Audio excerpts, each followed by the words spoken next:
السلام عليكم ورحمة الله وبركاته. أنا أرحب بكم جميعا ترحيبا حارا بهذه القناة المفيدة وأتمنىكم جميعا بخير تماما والحمد لله رب العالمين. اليوم نحن نناقش عن الأدب الأندلسي وعن الموشحات والأسجال وكذلك عن الشعراء الأندلسيين البارزين الذين مهمون جدا للاختبارات التنافسية في الولايات المختلفة في الهند، خاصة للمادة اللغة العربية. وقبل كل شيء إذا أنتم جدد بهذه القناة بالإمكان أن تشتركوا بهذه القناة للنوتيفيكيشن للفيديوهات الجديدة. If you are new in this channel, please subscribe this channel and press the bell icon to get the upcoming new notification of the new videos. তো আজকে আমরা মুওয়াশশাহাত নিয়ে আলোচনা করব, অর্থাৎ স্পেনীয় literature, Arabic যে literature সেখানে ডেভেলপ হয়েছে সেই ব্যাপারে এখানে মুওয়াশশাহাত রয়েছে, আজজাল রয়েছে, আরও বিভিন্ন কবি সাহিত্যিকদের নিয়ে আজকের আলোচনা। রিসেন্টলি আমি বিপিএসসি এর উপরে একটা পিডিএফ তৈরি করেছি, তো সেই পিডিএফটা যদি আপনারা নিতে চান তো নিতে পারেন, এই নাম্বারে যোগাযোগ করতে পারেন। বিশেষ করে যিনারা কোর্স আমার কাছে নিয়েছেন বিপিএসসি, সেটা ক্লাস হোক অথবা টেস্ট সিরিজ, তাদের জন্য স্পেশাল ডিসকাউন্ট রয়েছে। তো আমার সঙ্গে যোগাযোগ করতে পারেন 62 96 68 28 95 এই নাম্বারে যোগাযোগ করতে পারেন সেই পিডিএফটা পাওয়ার জন্য। আর সেই পিডিএফটাতে বিশেষ করে যে ধরনের প্রশ্ন আসছে সেই ধরনকে সামনে রেখে পিডিএফটা পুরো তৈরি করা হয়েছে। পিডিএফটি আপনারা প্রিন্ট আউটও করে বের করতে পারবেন এবং পিডিএফের পেজ সংখ্যা প্রায় 500 পেজ, যেখানে মানে 498 পেজ, মানে 500 পেজ, যেখানে সব বিষয়কে তুলে ধরা হয়েছে যেগুলো আসছে মানে এক্সামে। তো সেটা নেওয়ার জন্য আমার সঙ্গে যোগাযোগ করতে পারেন। তো যাই হোক, আজকে যে লেসন আমরা শুরু করব সেটি হচ্ছে আল মুওয়াশশাহাত। তো মুওয়াশশাহাতের ব্যাপারে যে সমস্ত পয়েন্টগুলো গুরুত্বপূর্ণ সেগুলো নিয়ে আমরা আলোচনা করব। অত ডিটেলসে আমাদের পড়ার দরকার নেই, সাহিত্যের ইতিহাসে খুব ডিটেলসে জিজ্ঞাসা করা হয় না। তো এই মুওয়াশশাহাত সেটা ইসমুহু মাখুদুন মিন বিশাহিল মারাতি, এটা নেওয়া হয়েছে, এটার হচ্ছে বিশাহুল মারাতি ওয়া কেলাদাতুন। আর মুওয়াশশাহাত বিশাহুন মানে কি, বিশাহুল মারাতি মানে সে মহিলাদের হার, কেলাদাতুন মানে সে হার। তো এই যে মুওয়াশশাহাত বা বিশাহুন শব্দ রয়েছে কেলাদাতুন, এটুকু আমাদের জেনে রাখলে যথেষ্ট। তারপর এখানে যে ইবনে খালদুনের একটা উক্তি রয়েছে, এটা যে খুব গুরুত্বপূর্ণ তাও নয়, তবে গুরুত্বপূর্ণ রয়েছে। যে ইবনে খালদুন তিনি বলেন যে ওয়া আম্মা আহলুল আন্দালুসি ফালাম্মা কাসুরা শি'রু ফি কুতরিহিম, যখন স্পেনে কবিতার যে সংখ্যা সেটা বৃদ্ধি পেল, ওয়া তাহাদ্দাবাত মানাহিহু ওয়া ফুনুনুহু, আর বিভিন্ন যে শিল্প, ফান্নুন জমা হচ্ছে ফুনুন, বিভিন্ন যে শিল্প বা বিভিন্ন নতুন নতুন ফান, এটা আরও বেশি সভ্য হলো বলতে এখানে আরও বেশ উন্নতির শিখরে পৌঁছে গেল, এটা তার অর্থ। অবালাগাত তানমিক ফিহিল গায়া, আর এই যে ফান্নুন ফুনুন বিভিন্ন দিকে স্পেন তখন বেশ কী হয়েছিলেন, উন্নতির শিখরে পৌঁছে গিয়েছিলেন। তখন আল মুতাআখিরুনা, যারা পরে এসেছে, ইস্তাহাদাসাল মুতাআখিরুনা মিনহুম, তো তাদের মধ্য থেকে যারা মুতাআখিরুন তারা তৈরি করেছিলেন ফান্নান, এমন একটা ফান্নের সাম্মুহু বিল মুওয়াশশাহি, যেটার নাম দিয়েছেন মুওয়াশশাহ। ইবনু সিনা আল মালিক এর যে একটা উক্তি, যে মানে মুওয়াশশাহাত সম্পর্কে ইবনু সিনা আল মালিক তিনি বলেন, এই উক্তিটি খুবই গুরুত্বপূর্ণ। যে ইনার মতে যে মুওয়াশশাহাতের সংজ্ঞাটা কি, যে ইন্নাহু কালামুন মানদুমুন আলা ওয়াজনিন মাখসুসিন, এটা নির্দিষ্ট ওজনে সুসজ্জিত একটি মানে কিছু কথা। আর মুহাম্মদ বিন আবি শাম তিনির মতে যে ইন্নাহু কাসিদাতুন মানদুমাতুন লিল গিনাই, এটা হচ্ছে একটা কাসিদা যেটা রচিত সুসজ্জিত লিল গিনা, গান করার জন্য, এটা তার মতে।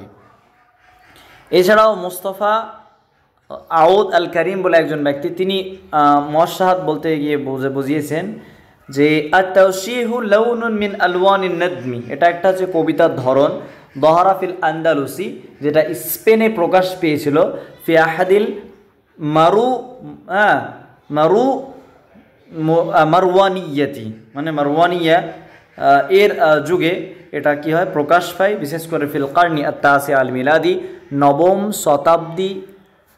শতাব্দীতে এটা হয়, প্রকাশ পায় প্রায় 900 খ্রিস্টাব্দের দিকে। তো এই পয়েন্টটা খুবই গুরুত্বপূর্ণ যে কখন প্রকাশ পেয়েছিল, না তো ফিল কারনি আত-তাসি আল মিলাদি, এ সময়। মুআশশাহাত বলা হয়ে থাকে যে এর যে কাওয়াফিয়াগুলো, এখানে ওই ব্যাপারে আলোচনা করা হয়েছে যে ইবনে বলতে খালিল বিন আহমদ আল ফারাহিদি তিনি ইলমুল আরুজে যে সমস্ত বাহারগুলো তৈরি করেছিলেন 15টি, আর একটি আখফাস নামের একজন তিনারই স্টুডেন্ট, তিনি বাহারুল মুতাদারিক সেটাকে ইনভেন্ট করেছিলেন, আবিষ্কার করেছিলেন। তো এই 16টা বাহার, এর বাহারে কখনো কখনো হতেও পারে মানে আল মুআশশাহাতের, অথবা এই বাহারগুলোর বিপরীতেও যেতে পারে মুআশশাহাতের কোনো নির্দিষ্ট বাহার নেই, এটা বলা হয়। মুআশশাহাতের কতগুলো মুকাওয়ামাত রয়েছে। মুকাওয়ামাত মানে হচ্ছে কম্পোনেন্ট, কি কি দ্বারা গঠিত হয়ে থাকে, সেগুলো আমরা একটা ছকের মাধ্যমে পড়বো ইনশাআল্লাহ। তো এখানে যে কাফিয়াগুলো ইউজ করা হতো সেগুলো একটা কাফিয়ার ওপর নির্দিষ্ট থাকতো না এই কবিতা, বরং বিভিন্ন কাফিয়াগুলো দিয়ে এই কবিতার তৈরি বা সৃষ্টি। আর মুআশশাহাত যখন শুরু হয় তখন লোকগীতি, লোকের যে গীতির মাধ্যমে, মানে আঞ্চলিক ভাষা দিয়ে শুরু হয়েছিল। আস্তে আস্তে যখন ডেভেলপ হয় তখন আস্তে আস্তে এর ভাষার যে মাধুর্যতা বা ভাষার স্ট্যান্ডার্ডিটি সেটাও কিন্তু বৃদ্ধি পায়। আর এখানে আরও একটা গুরুত্বপূর্ণ সেটা হচ্ছে ইবনে খালদুন এর মতে যে মুকাদ্দাম বিন মুআফির নামে একজন ব্যক্তি, যিনাকে মুআশশাহাতের প্রতিষ্ঠাতা হিসাবে বিবেচনা করা হয়ে থাকে। যদি প্রশ্নে আসে মান হুয়া আউয়ালু মান ইবতিকারা হাদাল ফান, মান হুয়া মুবতাকিরু হাদাল ফান্নি, মুআশশাহাত কে প্রতিষ্ঠিত করেন, তো মুকাদ্দাম বিন মুআফির হচ্ছে সঠিক উত্তর, এটি হচ্ছে সঠিক উত্তর হবে। এবার মুআশশাহাতের কিছু কিছু যে ওয়াশশাহীন রয়েছে, যে সমস্ত কবিগণ ভালো মুআশশাহাত লিখতেন বা বলতেন, তাদের মধ্যে গুরুত্বপূর্ণ এবং মাশহুর হচ্ছে উবাদাত ইবনু মাইস সামাই ওয়া মুহাম্মদ ইবনু উবাদাতিল কাজ্জাজি ওয়াল আ'মা আত-তাতিলি ওয়া ইবনু বাকি ওয়া ইবনু জামরাক ওয়াল হাফিদ ইবনু জাহর। এনারা হচ্ছেন বিখ্যাত বলতে মুআশশাহাত যিনারা লিখেছেন তিনাদের মধ্যে কয়েকজন। তো এখান থেকে যেই জিনিসগুলো আমাদের মনে রাখা প্রয়োজন সেটি হচ্ছে মুআশশাহাত, এটি হচ্ছে বিশাহুল মারআতি, আর বিশাহুল মারআ মানে হচ্ছে ওয়াকিলাদাতুন, এটা একটা গুরুত্বপূর্ণ। আর দ্বিতীয় হচ্ছে ইবনে সিনা আল মালিকের যে উক্তি, মানে মুআশশাহাতের সংজ্ঞা, যে ইন্নাহু কালামুন মাননুমুন আলা ওয়াজনিন মাখসুসিন, এইটুকু মনে রাখলে হবে। আর এখানে আরও একটা পয়েন্ট, সেটা হচ্ছে ফিল কারনি তাসি আল মিলাদি, 9ম শতাব্দী খ্রিস্টাব্দে এটার সূচনা হয়ে থাকে। আর ইবনে খালদুনের মতে মুকাদ্দাম বিন মুআফির, এক কথায় সর্বোপরি মুকাদ্দাম বিন মুআফির এই যে ফান্নের প্রতিষ্ঠাতা বা তিনি তৈরি করেন। আর এখানে গুরুত্বপূর্ণ মুআশশাহাতের কিছু যিনারা মুআশশাহাত লিখতেন তেনাদের ব্যাপারে রয়েছে। তারপর তারকিবুল মুআশশাহ, যে মুআশশাহাত কীভাবে তৈরি হয়, সেখানে মাতলা থাকবে, মাতলার মধ্যে আবার গোসন থাকবে, তারপর আবার কয়েকটা গুসুন মিলে কফলন তৈরি হবে, ঠিক আছে, এই পয়েন্টগুলো আমরা পড়ব। তারপর সেখানে দাওরুন রয়েছে, তারপর খারজা রয়েছে। এই খারজাটা বিশেষ করে শেষের লাইনগুলো হয়ে থাকে, শেষের 2 লাইন, শেষের লাইন এক কথায় শেষের লাইনগুলো। তো খারজাটা বেশিরভাগই আঞ্চলিক ভাষায় হতো, মানে মুআশশাহাতের এটা একটা বড় বৈশিষ্ট্য।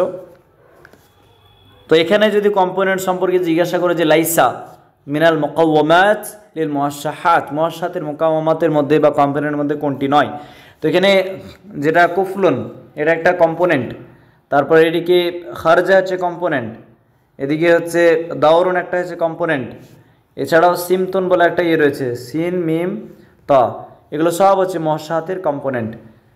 তারপর গুসনুন, এই যে এখানে তুলে ধরেছে গুসনুন, সিমতুন, এগুলো সব হচ্ছে কম্পোনেন্ট। তো এই কম্পোনেন্টগুলো একটু মনে রাখা দরকার। তো এখানে কিভাবে মাতলা বা দাওর কফলুন দাওর তৈরি হচ্ছে, তো এখানে আমরা দেখতে পাচ্ছি কয়েকটা গুসুন মিলে মাতলা তৈরি হচ্ছে, কয়েকটা সিমতুন মিলে, সিমতুন বলতে এক একটা লাইন বলা হয়, সহজ ভাষায় যদি বুঝি তো লাইন, কবিতার লাইন, এই যে কয়েকটা সিমতুন মিলে হ্যাঁ, কয়েকটা সিমতুন মিলে দাওর তৈরি হচ্ছে, সেগুলোকে দাওর আমরা বলবো। আর কয়েকটা গুসুন মিলে সেটা কুফুল তৈরি হচ্ছে, আবার কয়েকটা সিমতুন মিলে দাওর। তো দাওরের সঙ্গে সম্পর্ক হচ্ছে সিমতুন, কয়েকটা সিমত মিলে দাওর তৈরি হচ্ছে। এক একটা দাওর বলতে এক একটা বাইত বা চরণ বলা হয়। আর শেষে আবার কয়েকটা গুসুন মিলে খারজা তৈরি হবে। এখানে আমি একটা ফটো দিয়েছি যেটা খুবই গুরুত্বপূর্ণ, যে আজজাউল মুআশশাহাত। যদি মুআশশাহাতের আজজা সম্পর্কে জিজ্ঞাসা করা হয়ে থাকে তো তাআদ্দাদা আজজাউল মুআশশাহা আল্লাতী ইয়াতারাক্কাবু মিনহা ওয়া লিকুল্লি জুজইন মিন হাযিহিল আজজাই ইসমুন ইমাইয়িজুহু আন গায়রিহি ওয়া হাযিল আজজাহিয়া। তো এই যে অংশগুলো দিয়ে মুআশশাহাত তৈরি হচ্ছে, সেই অংশগুলো শুধু মনে রাখবেন। জাস্ট একটা হচ্ছে মাতলা, দাউর, কুফলুন, খারজা, আল বাইত, আল গুসনু, আসিমতু। এগুলোই হচ্ছে আজজা। কার অংশ? তো মুআশশাহাতের অংশ। এটা আমাদেরকে মনে রাখতে হবে। এবার মাতলা কাকে বলে? মাতলা যেটা দ্বারা কি হচ্ছে মুআশশাহাত স্টার্ট হচ্ছে। দাওরুন কাকে বলে? যে দাওরুন ওয়া আল জুজুল্লাযী ইয়াতি বাদাল মাতলা, যেটা মাতলার পরে আসে দাওরুনটা। ওয়া ক্বাবলাল কুফলি, কুফলের আগে আসে। ইয়াতাআল্লাফু মিন সালাসাতি আকসামিন ফা আকসার, তিনটে বা তারও বেশি জিনিস দিয়ে এটা গঠিত হয়ে থাকে। ওয়াজিবু ফি কুল্লি দাওরিন আয়াকুনা মুত্তাফিকান মা বাকিয়াতিল আদওয়ারি ফিল উজনি ওয়া আদাদিল আকসামি দুন আল কাফিয়াতি। তো এই যে দাওর কয়েকটা লাইন বা মিলে হতে পারে, বা তিন বা তিনের অধিক হতে পারে, এরকমটা বোঝানো হচ্ছে। তো এক কথায় এগুলো মনে রাখবেন, মাতলা, দাওর, কুফলুন, খারজা, বাইত, গুসনুন, সিমতুন, এগুলো হচ্ছে মুআশশাহাতের কম্পোনেন্ট বা উপাদান। এবার আমরা আজজাল পড়ব। আজজালের গুরুত্বপূর্ণ পয়েন্ট হচ্ছে, আজজাল হচ্ছে এর ওয়াহিদ হচ্ছে জাজালুন। এর ভাষাতে এর ব্যবহার হয়ে থাকে তাতাররুব। তাতাররুব মানে হচ্ছে এক কথায় বাজানো এর অর্থে ইউজ হয়, যেটা বলা হয় আদ-দারবু ফিত তাতাররুব, মানে সিতার বাজানোর অর্থে ইউজ হয়। তো এটা জাজরুন শব্দের অর্থ এখানে তাতাররুব আমরা নেব। তো এটা প্রায় 200 বছর পরে এই ফানের মানে আবির্ভাব হয়ে থাকে। প্রায় 200 বছর পরে এটা কি হয়, মানে প্রকাশ পায় মুআশশাহাতের 200 বছর পরে। মুআশশাহাতের 200 বছর পরে এটা কি হয়, মানে প্রকাশ পেয়ে থাকে। তো এর যে এই যে জাজাল, যেটা এটা সম্পূর্ণ আঞ্চলিক ভাষায় হয়ে থাকতো, মানে হতো। আর এর প্রতিষ্ঠাতা হচ্ছে আবু বকর বিন কুজমান। এই পয়েন্টটা খুবই গুরুত্বপূর্ণ যে জাজালের প্রতিষ্ঠাতাকে না, তো আবু বকর বিন কুজমান। এখানে কতগুলো মাশহুর জাজ্জালিন, যারা জাজাল কবিতা লিখত, ইবনে কুজমান ওয়া আবুল হাসান বিন জোহদার ওয়া মুহাম্মদ ইবনে আব্দুল আজিজ ওয়া আবু আবদুল্লাহ লাউসি ওয়া ইবনে গারলা ওয়া ইবনে উমাইর ওয়া ইবনে সুজাই তাজি ওয়া গায়রুহুম। এনারা হচ্ছে সকলেই হচ্ছে কি না, তো বড় বড় পার্সোনালিটি, বিশেষ করে যেনারা কি করতেন, মুআশশাহাত লিখতেন। এখানে আর সেরকম কিছু নেই। তো মুআশশাহাত কেন বলছে, জাজাল লিখতেন। তো এখানে যেটি গুরুত্বপূর্ণ সেটি হচ্ছে যে জাজাল কত বছর, মানে প্রায় 200 বছর পরে। মুআশশাহাতের প্রায় 200 বছর, মানে 900 যদি হয়ে থাকে, প্রায় 1150 বা 1100 শতাব্দী খ্রিস্টাব্দীর দিকে এটা হয়ে থাকে, মানে হয়। তারপর এখানে আরও একটা গুরুত্বপূর্ণ সেরা হচ্ছে যে এই যে কে এটা তৈরি করেন। তো এটা তৈরি করেন কে? এটা তৈরি করেন আবু বকর বিন কুজমান। মুআশশাহাত ছিল মুকাদ্দাম বিন মুআফির, আর এটা হচ্ছে কে? এটা হচ্ছে আবু বকর বিন কুজমান। আবু বকর বিন কুজমান, এটা আমাদেরকে মনে রাখতে হবে। তারপর আমরা ডিরেক্ট সরাসরি এতে চলে যাব যে কিবারুশ শুআরাই ওয়া শাবাইর, বড় বড় যে সমস্ত কবিগণ ছিলেন, বিশেষ করে স্পেন যুগে, ফিলাসিল আন্দালাসি, তো সেগুলো আমরা পড়ব। এখানে ইবনু হানি প্রথমে রয়েছে। তো ইবনু হানি তিনি জন্মগ্রহণ করছেন কত খ্রিস্টাব্দে? ইবনে হানি জন্মগ্রহণ করছেন কত হিজরি সনে? প্রথমত 326 হিজরি সনে তিনি জন্মগ্রহণ করছেন, আর ইন্তিকাল করছেন 362 হিজরি সনে। আর এটা হাসান জায়াতে 363 হিজরি সন রয়েছে। তো হাসান জায়াত অনুযায়ী এটা মনে রাখবেন যে 363 হিজরি সনে ইবনে হানির ইন্তেকাল হয়ে থাকে। আর সাল অনুযায়ী যদি বলি, তো এখান থেকে বেশিরভাগ মানে স্পেনের যে ইয়েটা, এখানে বেশি সালটা বলতে হিজরি সনটা খুবই গুরুত্বপূর্ণ। জন্ম হিজরি সন যদি, বা জন্ম কত হিজরিতে হয়, হ্যাঁ, যদি খ্রিস্টাব্দ জিজ্ঞাসা বা হিজরি জিজ্ঞাসা করা হয়, তো মানে বেশিরভাগ ক্ষেত্রে হিজরি সনটা এসে থাকে। জন্ম কত সালে হয়েছে, তো এটা হিজরি সনেই জিজ্ঞাসা করা হয়ে থাকে প্রায়। তো আমরা দেখলাম যে 326 হিজরি সনে জন্মগ্রহণ করছেন আর 363 হিজরি সনে তিনি ইন্তেকাল করছেন। 363 এটা হচ্ছে হাসান জাইয়াদ এর বই অনুযায়ী, তো ওটাই মনে রাখবেন। আর খ্রিস্টাব্দ অনুযায়ী হচ্ছে 938 খ্রিস্টাব্দে জন্ম, 938 খ্রিস্টাব্দে জন্ম, আর ইন্তেকাল করছেন 974 974 খ্রিস্টাব্দে ইন্তেকাল করছেন। 938 খ্রিস্টাব্দে জন্ম, 974 খ্রিস্টাব্দে ইন্তেকাল তিনি করছেন। তো এই বলতে স্পেন যুগের বিশেষ করে এদের পুরো নামগুলো খুবই খুবই গুরুত্বপূর্ণ, সেই পুরো নামগুলো আমাদেরকে জানতে হবে। এখানে এর পুরো নাম কি না, তো আবুল কাসিম মোহাম্মদ ইবনু হানি আল আজদি, এটা পুরো নাম। আবুল কাসিম মোহাম্মদ ইবনু হানি আল আজদি হচ্ছে ইবনু হানির পুরো নাম। কি ইবনু হানির পুরো নাম হচ্ছে আবুল কাসিম মোহাম্মদ ইবনু হানি আল আজদি, এটা হচ্ছে ইবনু হানির পুরো নাম। আর তিনি কোথায় জন্মগ্রহণ করছেন না, তো সাকুন নামে একটা গ্রামে, যেটা ইশবিলিয়ার কোনো এক গ্রামের মধ্যে, এটি একটা গ্রামে অবস্থিত। আর মালিকা নাসিরের শাসনকালে তিনি জন্মগ্রহণ করেন। আর সে সময়ে ইশবিলিয়া বেশ জ্ঞান এবং সাহিত্যের দিক থেকে বেশ ভালো উর্বর ছিল, বেশ ভালোই ছিল, খুবই ভালো ছিল। তো এখানে আমরা ইবনে হানি আল আন্দালুসি সম্পর্কে খুব ডিটেলসে পড়বো না, যেগুলো গুরুত্বপূর্ণ সেগুলো পড়বো। তো তার জন্মসাল আমরা পড়লাম, কোথায় জন্মগ্রহণ করছেন সেটা আমরা পড়লাম।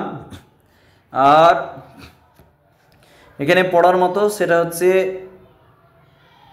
সেটা আমরা বলে দেবো ইনশাআল্লাহ।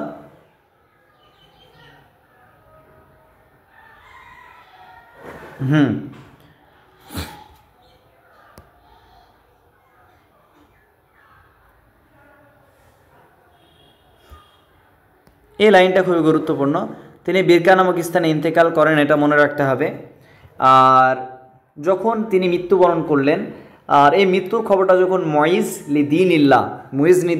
দিনিল্লাহ ইবনু হানি তিনি খুব প্রশংসা করেছেন।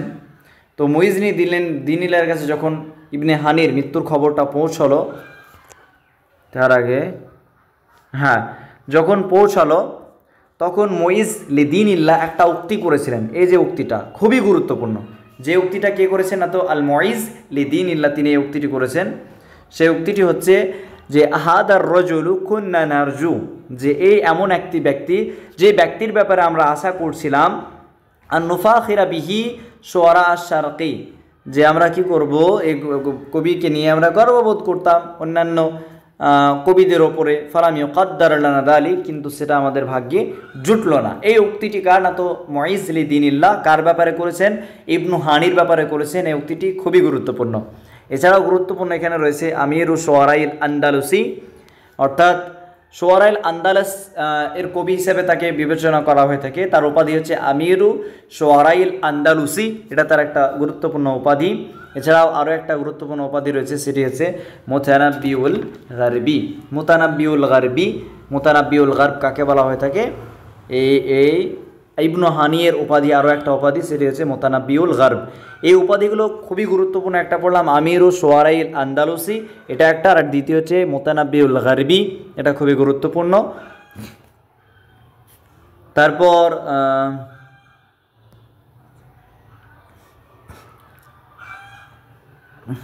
এদিকে যখন এই যে মুতানাব্বিউল গারব তাকে কেন বলা হয়, কারণ তার কবিতাগুলো প্রায় মুতানাব্বির মতো। এই যে খবরটা বলতে এই কারণে যে এই যে কম্পারিজন করার কারণে আবুল আল মারি তখন অবশ্যই বেঁচে ছিলেন তিনি। তো আবুল আল মারি তিনি যখন এর কারণে খুব রেগে গেলেন যে ইবনু হানিকে তুলনা করা হয়েছে মুতানাব্বির সঙ্গে। তো তিনি অনেক কথা এখানে বলেছেন যে মা উসাব্বি হু ইল্লা বারহা তৎহানু করুন আলী আজলিল কাকাতিল লতিফি আলফাদিহি। তো তিনি এক কথা এখানে ইবনু হানির বদনাম করেছেন যে তার কবিতার মধ্যে বা শব্দের মধ্যে অনেক জটিলতা রয়েছে, বা শব্দ ভালো না, বা কর্মড়িয়ে টাইপের, বলতে কি মানে এক কথায় যেগুলো খুব ভালো শব্দ ব্যবহার করেননি, এরকম তাকে কীভাবে মুতানাব্বির সঙ্গে তুলনা করতে পারি, এরকম বলেছেন কে, ইবনু আবুল আল মারি। তো এই লাইনটি গুরুত্বপূর্ণ রয়েছে। এছাড়াও আমরা এখানে পড়ব যে তার দিওয়ান একটা রয়েছে, প্রায় 4000 চরণে একটা দিওয়ান কাসাউদ তিওয়াল আদাতান, সেখানে বড় বড় কবিতার স্থান পেয়েছে।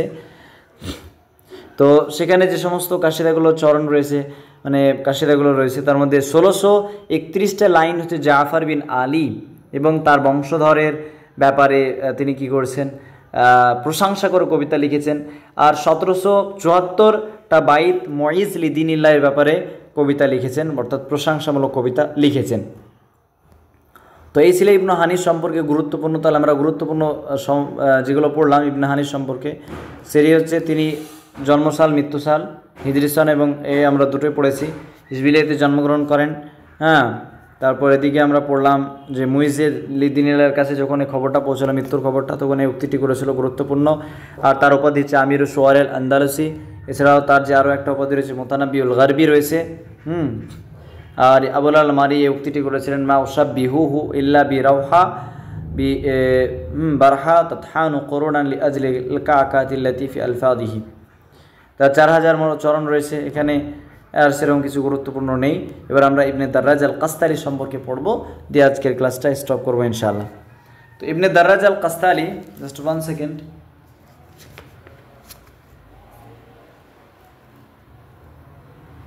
তো ইবনে দাররাজ আল কাস্তালি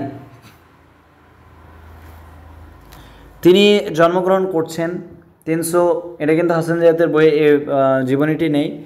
তো তিনি জন্মগ্রহণ করছেন 347 হিজরি সনে, আর ইন্তেকাল করছেন 421 হিজরি সনে তিনি ইন্তেকাল করছেন।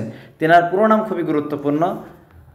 ইবনে হানের পুরো নামটা গুরুত্বপূর্ণ ছিল, এরও গুরুত্বপূর্ণ যে হুয়া আবু উমর আহমদ ইবনে মুহাম্মদ বিন দাররাজ আল কাস্তালি, এটা হচ্ছে পুরো নাম। আর তিনার আসল হচ্ছে বারবার সানহাজা, এটা হচ্ছে আসল। জাউ ইলাল আন্দালাসি, তিনারা বলতে স্পেনে এসেছিলেন ফিয়াইয়ামিল ফাতি, তারিক বিন জিয়াদের যখন এই স্পেন জয়লাভ করেছিলেন তখন সাথে সাথে, তারপর কাস্তালাতে বসবাস স্টার্ট করেছিলেন। তিনি মানসুরের সঙ্গে সাক্ষাৎ করেন, যিনি আদ-দাওলা আল আমিরিয়ার প্রতিষ্ঠাতা। তো মানসুরকে খুব ভালো লেগেছিল ইবনে দারাজ আল কাস্তালিকে। তারপর ইবনে দারাজ আল কাস্তালিকে মানসুর তিনি খুব নিকটে করে নিয়েছিলেন। বিভিন্ন যুদ্ধ বিগ্রহে ইবনে দারাজ আল কাস্তালি মানসুরের সঙ্গে সঙ্গ দিয়েছিলেন।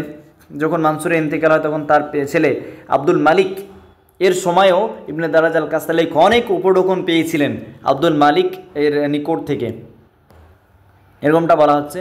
তারপর তার ভাই যখন আব্দুল মালিক মারা গেল তখন তো তার ভাই আব্দুর রহমানকে করা হলো, খলিফা করা হলো। তো এছাড়াও পরবর্তীতে দেখা যায় ইবনে দারাজ আল কাস্তালি বিভিন্ন আমির ওমরাদের তিলওয়াল আমিরি, মানে আল আমিরা তিলওয়াল আমির, একটার আমির এক আমিরের অপর মানে পরপর আমিরের তিনি প্রশংসা করে গিয়েছেন। হ্যাঁ, এখানে কত জনের নাম রয়েছে, যেমন সুলাইমান আল মুস্তাইন ওয়াল কাসিম বিন হামুদ, যিনি হচ্ছে সুলাইমানের ওয়াজির ছিলেন, ওয়া আলী বিন হামুদ। হ্যাঁ, তারপর খাইরান আল আমিরি ফিলান্দালাসি ও আব্দুর রহমান আল মুর্তদাফি কুরতবা, এনাদের তিনি কী করেছেন, প্রশংসা করেছেন। আর ইবনে দারাজ আল কাস্তালির উপাধি হচ্ছে মুতানাব্বিউল মাগরিব। তো ইবনে হানির ছিল মুতানাব্বিউল গারবি, আর এর হচ্ছে মুতানাব্বিউল মাগরিব। এই দুটো উপাধি আমাদেরকে মনে রাখতে হবে। তো ইবনে হানির ওটা আলাদা, আর এটা হচ্ছে ইবনে হানির হচ্ছে গারব, আর এর হচ্ছে মাগরিব। আর তিনি যে সমস্ত রাজাদের মানে মুলুকদের, মালিকুন্নেজম হচ্ছে মুলুকদের প্রশংসা করেছিলেন, সেগুলো একত্রিত করা হয়েছে সুলতান ইয়াত নামক কাব্যগ্রন্থে। এর মধ্যে রাজা বাদশাদের তিনি প্রশংসা করেছেন, এই কাশিদাগুলো একত্রিত রয়েছে। আর তিনি আমির ওমারাদের ব্যাপারে যে প্রশংসা করে কবিতা লিখেছিলেন সেগুলো একত্রিত হয়েছে হাশিমিয়াত নামক মানে কাব্যগ্রন্থে। এক কথায় আমির ওমরাদের প্রশংসা করে যে সমস্ত কবিতাগুলো লিখেছেন এবং একত্রিত করা আছে সেটাকে হাশিমিয়াত বলবো। আর রাজা বাদশাদের ব্যাপারে প্রশংসা করে যে সমস্ত কবিতাগুলো লিখেছেন সেগুলোকে আমরা বলবো সুলতানিয়াত আমরা বলবো। এটা আমাদেরকে মনে রাখতে হবে। ইবনে দারাজ আল কাস্তালির ব্যাপারে ইবনে হাজাম একটা উক্তি করেছিলেন, যে উক্তিটি খুবই গুরুত্বপূর্ণ। এই উক্তিটি অবশ্যই মনে রাখবেন এবং মুখস্থ করে নেবেন। সেটা হচ্ছে লাউ কুলতু আন্নাহু লাম ইয়াকুন ফিল আন্দালুসি আশআর মিন ইবনে দারাজ আল কাস্তালি লামা বাদ। যদি আমি বলি, এটা কে বলছে? ইবনে হাজাম তিনি বলছেন কার ব্যাপারে? ইবনে দারাজ আল কাস্তালির ব্যাপারে। যে তিনি বলছেন যদি আমি বলি যে আন্দালুসে ইবনে দারাজ আল কাস্তালির মতো আর কবি নেই, তাহলে আমি এটা বলে ভুল করব না। এটা বোঝাতে চাইছেন কে? ইবনে হাজাম। তো এই উক্তিটি খুবই গুরুত্বপূর্ণ, এটা অবশ্যই মনে রাখবেন। আরও একটা গুরুত্বপূর্ণ স্টেটমেন্ট রয়েছে, সেটা হচ্ছে এহসান আব্বাস তিনি বলেছেন যে ইলাইহি ইনতাহাত আত-তারিকাতুল্লাতী ইখতারাহা আল-আন্দালুসিয়্যুন ওয়ারতাদু বা'দ আল-গাজ্জালি। এবং তিনি বলেন যে এর নিকটে কবিতার যে রাস্তা সেটা শেষ হয়েছে, যে সমস্ত কবিতার রাস্তাগুলো আন্দোলসিয়ানরা তৈরি করেছিলেন, সেগুলো ইখতিয়ার করেছিলেন, সেগুলো এই নিকটে শেষ হচ্ছে। এরকম করে তিনি প্রশংসা করে দিলেন কে না, তো ইহসান আব্বাস। তো এই উক্তিটি কী রয়েছে, গুরুত্বপূর্ণ রয়েছে। আর এখানে সেরকম আর কিছু গুরুত্বপূর্ণ নেই। তাহলে ইবনে দারাজ আল কাস্তালি সম্পর্কে যে সমস্ত গুরুত্বপূর্ণ পয়েন্ট আমরা পড়লাম সেটি হচ্ছে যে এক, যে জন্ম মৃত্যু কত হিজরি সনে হচ্ছে, হ্যাঁ, তারপর পুরো নামটা কি, আবু ওমর আহমদ ইবনে মোহাম্মদ বিন দারাজ আল কাস্তালি। তারপর বারবার সানহাজা, এটা হচ্ছে আসল, এটা গুরুত্বপূর্ণ একটা রয়েছে পয়েন্ট। তাকে মুতানাব্বিউল মাগরিব বলা হয়ে থাকে। সুলতানিয়াত কোন কাশিদাগুলোকে বলা হয়ে থাকে, হাশিমিয়াত কোন কাশিদাগুলোকে বলা থাকে, খুবই গুরুত্বপূর্ণ।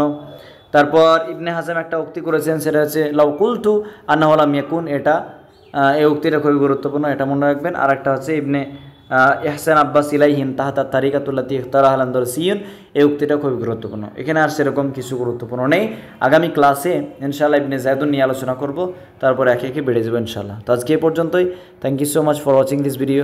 আসসালামু আলাইকুম রহমতুল্লাহি ওয়া বারাকাতুহু। আর হ্যাঁ, পিডিএফটি নেওয়ার জন্য আমাকে কল করতে পারেন এই নাম্বারে 62 96 68 28 95, এই নাম্বারে কল করতে পারেন। আসসালামু আলাইকুম রহমতুল্লাহি ওয়া বারাকাতুহু।